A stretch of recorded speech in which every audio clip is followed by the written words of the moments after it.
शिवनंदना उमासुत गणनायका बुद्धिदायका शिवनंदना नंदना उमासुत शिवनंदना उमासुता शिवनंदना उमासुता शिवनंदना उमासुता शिवनंदना उमासुता गणनायका बुद्धिदायका शिवनंदना उमासुता गणनायका बुद्धिदायका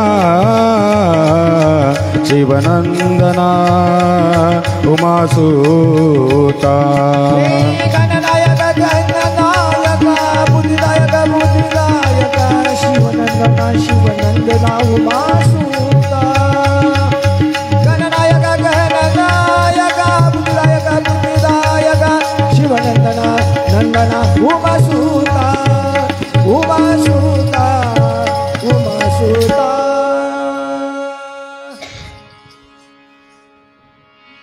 सांबजय नमः पार्वती पते शिव हर हर महादेव।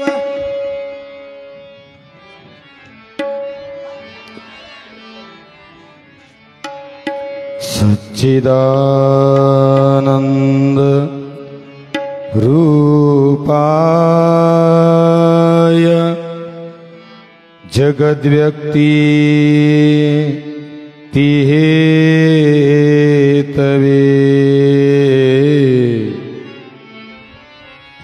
नमः शिवाय सांबाय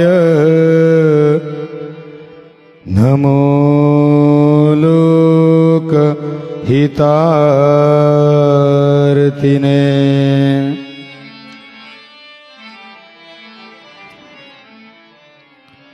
नमस्ते शारदे देवी सरस्वती मति प्रदे वसत्वं मम जीवाग्री सर्वविद्या प्रदा भव।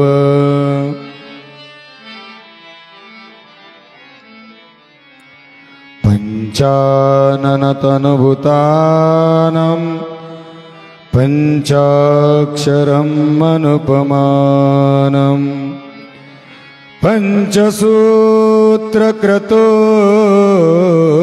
वन्दे पंचाचार्यान् जगद्गुरुम्।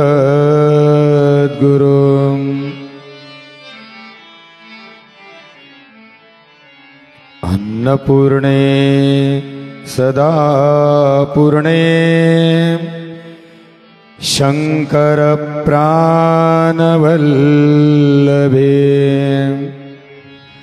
ज्ञानवैराग्य सिद्ध्यर्थं भिक्षां देहि च पार्वती। माता च पार्वती देवी पिता देवो महेश्वरः बान्धवा शिवभक्ताश्च स्वदेशो भुवनत्रयम् स्वदेशो भुवनत्रयम् स्वदेशो भुवनत्रयम् नमः पार्वतीपते शिव हर हर महादेव श्रीमज्जगद्गुरु पंचाचार्य महाराज संत शिरोमणि मन्मथ स्वामी महाराज शिव संत लक्ष्मण महाराज की शंकरलिंग महादेव की जय। हर हर हर हर हर हर।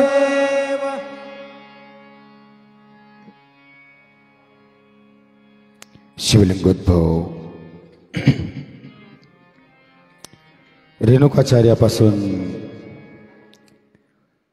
विश्वाराध्य जगद्गुरूपर्यंत चालत आलेल्या अनादी परंपरेला अनंत वंदन करून लिंगैक्य सद्गुरू तपोरत्न प्रपंडिताराध्य शिवाचार्य महाराज, लिंगैक्य सद्गुरू रेवणसिद्ध शिवाचार्य महाराज, लिंगैक्य सद्गुरू डॉक्टर शिवलिंग शिवाचार्य महाराज, लिंगैक्य सद्गुरू राचलिंग शिवाचार्य महाराज, सद्गुरू चंद्रशेखर शिवाचार्य महाराज यांच्या दिव्य पावन चरणाला अष्टांग दंडवत करून वेदांताचार्य शिवाचार्य रत्न सद्गुरू सिद्धलिंग शिवाचार्य महाराज, सद्गुरू काशीनाथ शिवाचार्य महाराज यांच्याही पवित्र पावन चरणाला नतमस्तक होऊन मनमथादी पावनसंत महात्मा बसवेश्वर शिवसंत लक्ष्मण महाराज यांच्याही दिव्य चरणाला या ठिकाणी प्रणिपात करून माझे ज्ञानेश्वर माऊली जगद्गुरु तुकोबाराय नामदेव एकनाथ आदी सर्व संतांच्या पवित्र पावन चरणाला वंदन करून शेलू शिवक्षेत्राचा अधिष्ठान स्वरूप असलेल्या भगवान शंकरलिंग महादेवाला या ठिकाणी नमन करून शिवानुभव मंडपाच्या स्टेजवर उपस्थित असलेले माहेश्वर मूर्ती ज्यांची विशारद होऊन PhD झालेली आहे असे आमचे तबला विशारद योगेश स्वामी अंबाजोगाईकर, तसंच काल आम्हाला साथ दिलेले या ठिकाणी उपस्थित असणारे केदार भाऊ तांबट, या शेलू शिवक्षेत्रामध्ये उपस्थित असलेले सर्व माहेश्वर मंडळी, जंगम शिवानुभव मंडपाच्या स्टेजवर उपस्थित असलेले संगीत अलंकार संगीत विशारद आमचे लिमराज पाटील, राम वडगावकर, पंचक्रोशीतून आलेली सर्व सद्भक्त मंडळी, तसंच शंकरलिंग महादेवाची असणारी जुनी कमिटी आणि सफलतापूर्ण या ठिकाणी कार्य करणारी आमची नवी कमिटी, बांधव वर्ग आणि मातृवर्ग उपस्थित असलेले यांच्या हृदयामधील या सर्वांच्या हृदयामधील चित्शक्तीला अभिवादन करून आजच्या या षष्टम पुष्पसेवेला आपण सुरुवात करूया। शंभो महादेवा हर हर महादेवा, शंभो महादेवा हर हर महादेवा, शंभो महादेवा हर हर महादेवा, शंभो महादेवा हर हर महादेवा, शंभो महादेवा हर हर महादेवा, शंभो महादेवा हर हर महादेवा, शंभो महादेवा हर हर महादेवा, शंभो महादेवा हर हर महादेवा। नमः पार्वती वल्लभ शंकर श्री गुरुमलया नमो नमो, नमः पार्वती वल्लभ शंकर श्री गुरुमलया नमो नमो, शंभो महादेवा हर हर महादेवा, शंभो महादेवा हर हर महादेवा, शंभो महादेवा हर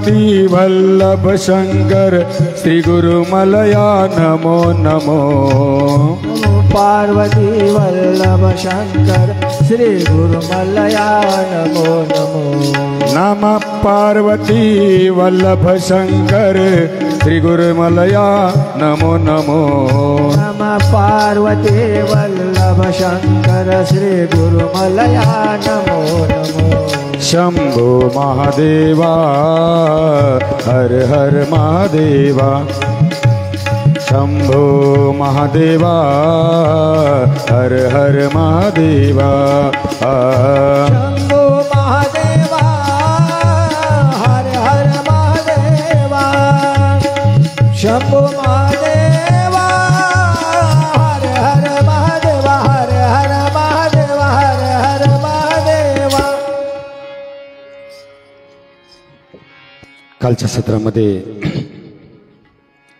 आम्ही माझ्या सतीचा असणारा विवाह आणि हिमाचलाची कन्या असलेली पर्वताची मुलगी पार्वती आणि तिचाही या ठिकाणी विवाह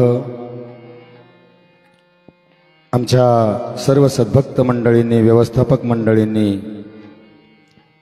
आणि मोठ्या थाटामाटामध्ये आणि सादर केला. आम्ही त्याचं निरूपण केलं आणि मग या असणाऱ्या विवाहाचा असणारा उत्तर काळ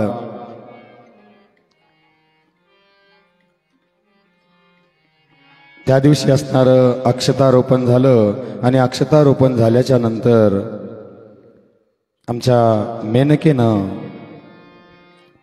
आपल्या मुलीकडे पाहिलं, मनामध्ये विचार केला की हे असणारं हिमाचलाचं रत्न, राजाची असणारी राजकन्या आणि जी मखमली गादीवर बसणारं रत्न आहे ते आज माझ्या दाराची असणारी चौकट ओलांडून जाणार आहे. मनात विचार केला आणि विचार करून मुलीला जवळ बोलून घेतलं आणि जवळ बोलून घेतल्याच्या नंतर सांगितलं, हे पार्वती, आणि आता तुझं असणारं कन्यादान आम्ही केलेलं आहे आणि कन्यादानाच्या रूपानं विधी पार पडलेला आहे, विवाह संपलेला आहे आणि जो काही आता निरोप समारंभ आहे त्या निरोप समारंभाच्या अगोदर आणि जे काही मी तुला 2-4 शब्द सांगणार आहे ते मात्र कान देऊन आणि लक्ष देऊन ऐक. पार्वती, खरं जर पाहायला गेलं तर तू जगत जननी आहेस, ब्रह्मांडाची निर्माती तू आहेस, ब्रह्मा विष्णू बाळ व्यालेली तू एक शक्ती आहेस. अशा या शक्तीला आणि समजून सांगण्याचा कोणताच अधिकार मला नाही, पण ज्या तुझ्या 7व्या अवतारामध्ये 10 अवतारापैकी जो 7वा अवतार आहे तो तू पार्वती या रूपानं माझ्या पोटी जन्माला आलीस आणि म्हणून तुझं कन्या रूपानं आणि मी स्वतः आई रूपानं आणि या ठिकाणी कर्तव्य कर्म पार पाडते बर का. पार्वती, आपल्या मुलीला असणारे चांगले संस्कार देणं आणि मातेचं त्या आईचं कर्तव्य असतं आणि ती जर मुलगी आपल्या सासर घरी जर चांगल्या पद्धतीनं वागली तर नाव लौकिक असणारा तिच्या आईवडिलाचा आणि तिच्या कुळाचा निघतो महाराज. आणि ती जर मुलगी वाट सोडून पाय टाकत असेल तर तिच्या आईवडिलाचा असणारा डांगोरा होतो. तुझ्या माईनं हेच शिकविलं का? सुरुवात इथून होते. आणि म्हणून पार्वती, मी जे काही सांगते ते मात्र लक्ष देऊन ऐक. पतिव्रता धर्माचे असणारे जे लक्षणं आहेत तर ते मी तुला सांगणार आहे. आणि म्हणून आमच्या मेनकेनं आमच्या पार्वतीला सांगायला सुरुवात केली.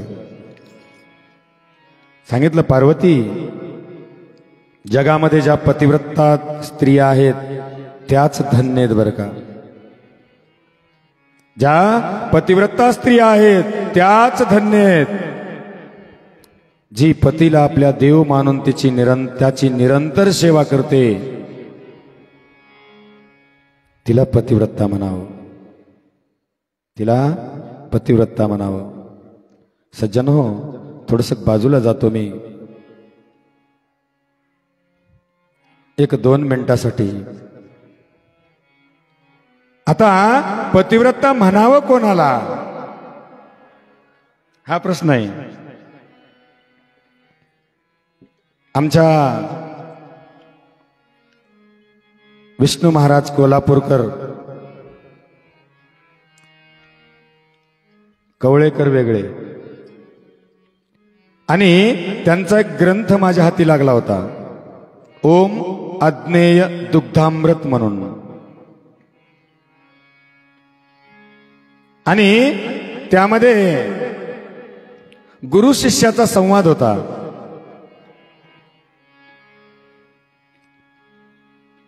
आणि त्या गुरु शिष्याच्या संवादामध्ये सद्गुरू बसलेले होते आणि सद्गुरूंनी सांगितलं, बघ शिष्या, पतिव्रता धर्म हा परम पावन असतो. आमच्या शिष्यानं सांगितलं, महाराज, आणि नेमकं पतिव्रता म्हणायचं कोणाला? ब्रह्मांडामध्ये महापतिव्रता फक्त 12 आहेत. पतिव्रता अनेक असत्यानं परम पतिव्रता बऱ्याच असत्यान. पण त्या समजून घ्यायच्या कशा? शिष्यानं गुरुला विचारल्याच्या नंतर आमच्या गुरुनं असणारं एक चारित्र्य सांगितलं. हे शिष्या, एका गावात एक राजा राहत होता आणि त्या राजाला असणारं सर्व बहुमत्व होतं. अन्नधान्य बरेचसे असणारे सैनिक होते, शूरवीर होता, उदार होता, सुशील होता, धार्मिक होता. सगळं गडगंज भरलेलं साम्राज्य होतं माझ्या त्या राजाचं. पण फक्त एकच उणीव होती, त्या राजाला असणारा मुलगा नव्हता. त्यावेळेस बराचसा काळ निघून गेला, पुत्रप्राप्ती काही व्हायला तयार नाही, म्हणून राजा उद्विग्न झाला. आणि उद्विग्न झालेला राजा एका संत महात्म्याकडे गेला किंवा एखाद्या ऋषीकडे गेला. ऋषीच्या चरणाचं पादपूजन त्याने केलं आणि पादपूजन करून डोळ्यातून अश्रुधारा गाळल्या. सांगितलं, प्रभू, मला या संकटातून वाचवा आणि माझ्या जीवाचं असणारं सद्गतीला जाईल अशा पद्धतीनं मला काही उपाय सांगा. पुत्राविना गती नाही. पुत्राविना गती नसते महाराज माणसाला. आणि मग त्यांनी सांगितलं की बाबा रे, जेणेकरून माझ्या जीवाची सद्गती होईल, माझ्या वंशाचा असणारा अंकुर खुलावा, मला पुत्र प्राप्ती व्हावी किंवा माझ्या वंशाला कुलदीपक व्हावा, असं काहीतरी उपाय सांगा. त्यावेळेस त्या ऋषीनं आमच्या राजाची असणारी परमभक्ती पाहिली आणि परमभक्ती पाहून त्याला सांगितलं, बाबा रे, एक काम करावं लागेल राजा. म्हणले, बोला गुरु, बोला. यांनी सांगितलं, बघ, या ठिकाणी महादेवाची पिंड आहे आणि ती महादेवाची जी काही पिंड आहे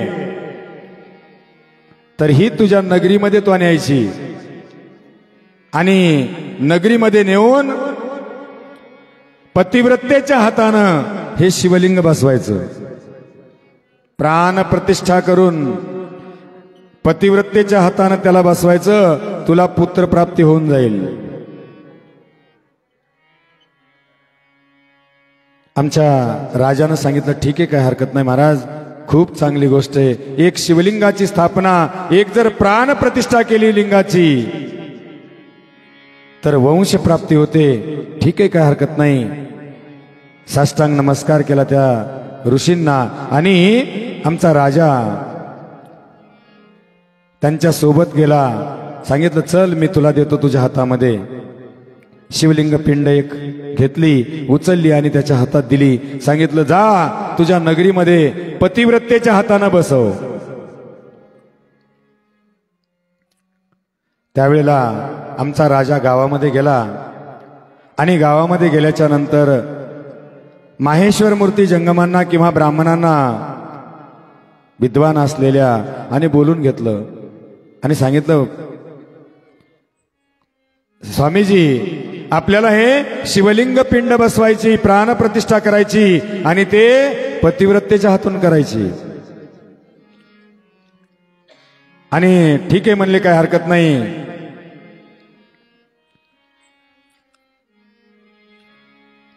आणि मग म्हणले, आता ह्याची विधी वगैरे कशी करायची. त्याने सांगितलं, काही चिंता करू नका, सगळं साहित्य मी लिहून देतो, फक्त गावात दवंडी द्या. आणि मग 3-4 दिवसापासून दवंडी द्यायला सुरुवात झाली. माघ कृष्ण पक्ष चतुर्दशी, बुधवासर आणि महाशिवरात्रीच्या दिवशी आणि दुपारी 2 प्रहरी 12 वाजता पतिव्रतेच्या हातून शिवलिंगाची स्थापना होणार आहे. तरी गावातील सर्व स्त्री पुरुष वर्गांनी कार्यक्रमाला उपस्थित राहावं ही विनंती. आणि म्हणून दौंडी प्रत्येक असणाऱ्या कोपऱ्यावर देत अनुक्रमे रविवार, सोमवार, मंगळवार आणि 3 दिवसापर्यंत आणि दिली. सगळ्या जणांना आनंद वाटला. मंडप तोरण गुढ्या उभा केल्या, अत्तर असणारं शिंपडलं आणि आनंदाचा जल्लोष निर्माण करण्यासाठी ते शिवलिंग पिंड असणारी पहिल्यानं धान्यादिवास, पुष्पादिवास, जलादिवास, त्याची जी काही प्रक्रिया असते ती केली. स्थापित मंडल देवता स्थापन केल्या आणि पुरोहितानं पूजा करायला सुरुवात केली.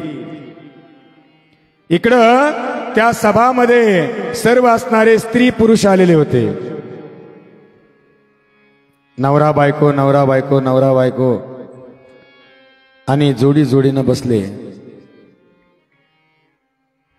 स्पीकर मधून पुकार होत होती की महाशिवरात्रीच्या दिवशी ठीक 12 वाजता दुपारी जी काही पतिव्रता असेल गावातील तिनं समोर येऊन हा शिवलिंग पिंड बसवावी, हे लिंग बसवावं.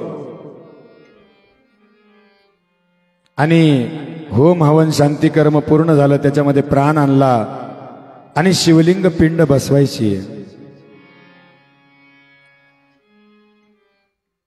पुकार व्हायला लागली, चला पतिव्रता असणारी जी काही स्त्री असेल तिनं या आणि शिवलिंग पिंड बसवा.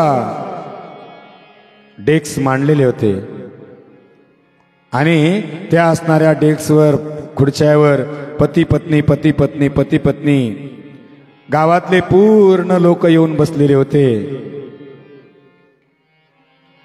त्यावेळेला नवरा बायकोला म्हणाला, अगं जाय ना, बसव ना जाऊन महादेवाची पिंड. ते म्हणते, गप्पा बसा, गप्पा बसा,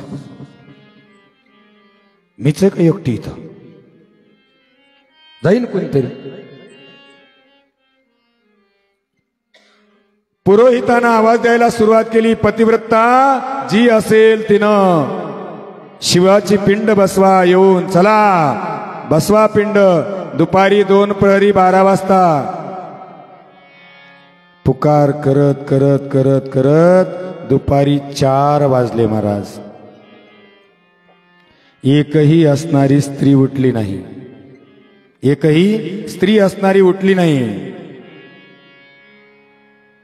त्यावेळेस नवरा असणारा चिमटा घेतोय, अगं जाय ना, बसव ना. ते म्हणते, गपची बसाव, तुम्हाला काय कळतं. आणि शेवटी 4 वाजून गेले. स्पीकर मधून सारखी पुकार व्हायला लागली. गावात असणाऱ्या पतिव्रता स्त्रीनं येऊन शिवलिंग पिंड बसवा, शिवलिंग पिंड बसवा. शेवटी एक म्हातारं कुटुंब होतं, जे आदिवासी म्हणायला हरकत नाही, आणि दोघही असणारे पती पत्नी म्हातारे झालेले होते. शेतामध्ये गेलेले होते, त्यांनी लाकडं तोडलेले होते आणि लाकडाचा भारा असणारा गावात विकावा आणि त्याच्यावर उदरनिर्वाह करावा. दररोजचा असणारा नित्यक्रम त्या जोडीचा. आणि मग ते दोघं नवरा बायको डोक्यावर भारा बाईच्या आणि निघाले. एका एका घरी पाहायला सुरुवात केली. कोणी घेतं का भारा, कोणी घेतं का भारा. तर सगळ्या घरांना कुलूप होतं महाराज. सगळेजण इकडे कार्यक्रमाला आलेले होते. आणि मग त्या म्हातारा आणि म्हातारीनं विचारलं की बाबा रे, हे गावातले लोक गेले कुठं. त्यावेळेस त्या द्वारपालानं सांगितलं की राजाच्या महालामध्ये, राजवाड्यामध्ये फार मोठा कार्यक्रम आहे. आज लिंगस्थापनेचा कार्यक्रम आहे आणि तिकडं सगळं महिला मंडळ पुरुष मंडळ गेले. मनामध्ये विचार केला आणि बायकोनं सांगितलं, का हो धनी, एक केलं तर चालेल का. त्या म्हाताऱ्यानं सांगितलं, काय, मला असं वाटतंय की आपण दोघांनी तिकडे चलावं. त्यांनी सांगितलं, हो हो चल. म्हाताऱ्याच्या पायामध्ये जोडा होता, 2-2, 1.5 किलोचा एक एक. फाटलेले असणारे वस्त्र होते, स्त्रीच्या अंगावर फाटलेले वस्त्र होते. डोक्यावर भारा घेऊन तशीच असणारी माऊली त्या गल्लीनं त्या राजवाड्याच्या समोर आली. आणि राजवाड्याच्या समोर आल्याच्या नंतर स्पीकर मधून ऐकू येत होतं, दुपारी ठीक 12 वाजता शिवलिंगाची स्थापना होणार आहे. ज्या काही स्त्रिया, जी काही स्त्री पतिव्रता असेल गावातली, तिनं यावा आणि शिवलिंग बसवावा. म्हातारा आणि म्हातारीनं ऐकलं. तिने सांगितलं, का हो, आता तर 4 वाजून गेलेत आणि हे दुपारी 12 वाजता. काय हे कसं काय, मला काय सत्य की असत्य काय कळायला तयार नाही. जायचं का आतमध्ये. पतीने सांगितलं, हो चल माझ्या मागे ये. गेले आणि द्वारापासून